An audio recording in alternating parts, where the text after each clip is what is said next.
Good morning. Good morning, everybody. So I'm only going to take, unlike what the program says, I'm not going to take a half an hour to recap yesterday. Probably could take 3 hours to recap yesterday. I think it was a great day. It got very warm in terms of the temperature and perhaps passion, but and we now have a different venue, which seems a little cooler, a little more cozier but cooler.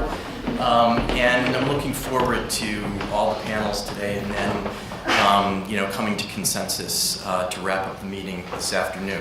So what did we accomplish yesterday? Well, we did accomplish Andrew's primary goal, which was to watch the debate on a big screen TV, and you can hand in your comments on that at a different time. We formulated, I think we did a good job throughout the day formulating ideas on how antibodies should be validated, including a discussion on what should be tested, using what approaches, under what conditions, with what results that would suggest successful validation and conducted by whom.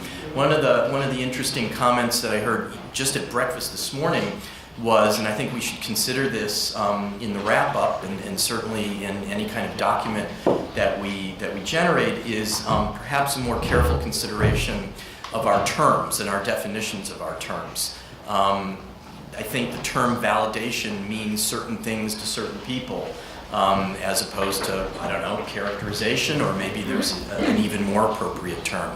And I think that's when we get into the training and proficiency discussions, I think concepts like certification versus training have different definitions or different implications to people, whether they're in, for example, industry or academia. So these are things, just to sort of get you thinking today, that I don't think we perhaps explicitly discussed yesterday, but just sort of food for thought.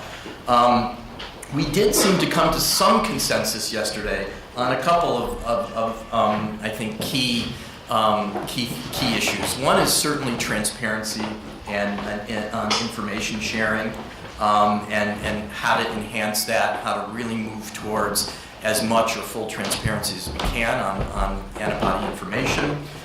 Producers should provide as much complete, ideally complete information on the approaches, on the protocols, on any non-proprietary information that is possible, and data, as much raw data and results as can be reasonably shared, and researchers also need to share their information on how the antibodies in their hands behave.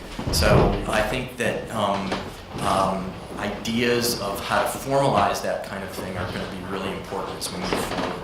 And in terms of information sharing, we had, I thought, a really interesting discussion last night after the debates about how online information sharing platforms can really, I think, facilitate our move towards validation, and that includes sharing on clone numbers and batch numbers and lot numbers and RIDs and antigens and validation data. And there are some really interesting platforms. I actually learned a lot about those platforms.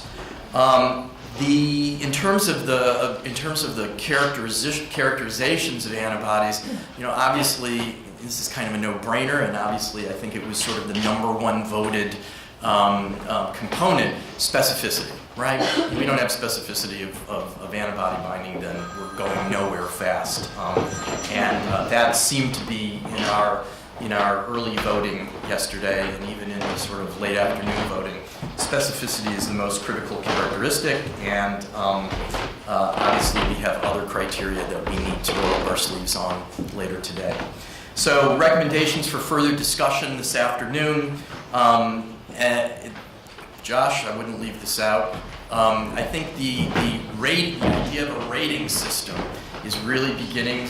Josh is hammering away at it. I have to confess that, you know, when Josh and I first discussed this, I wasn't particularly in love with the idea, but I'm coming around. And I think that notion somehow integrated with a more formalized approach to validation guidelines and standards could be actually really effective and impactful. So we can talk more about coupling a rating system with more formal validation guidelines. I think we need to further examine the scientific knowledge gaps that would enhance methodologies for validation. I think we need to focus on obviously, and I think from our first session yesterday morning, this came out very early on, application-specific validation standards, and then again the notion of somehow being able to track an antibody through accession identification numbers or sequences for recombinant antibodies to increase the transparency and possibly help with issues around reselling. These are all topics that I think, you know, we spent quite a bit of time discussing, and that is my recap. So with no further ado, and actually staying right on time for the first session today, we're going to move into the producer space. And I'm going to invite David McAdams, who I hope made it over here from breakfast. Hey, come up and be our moderator, and then the panelists should also come up to the podium.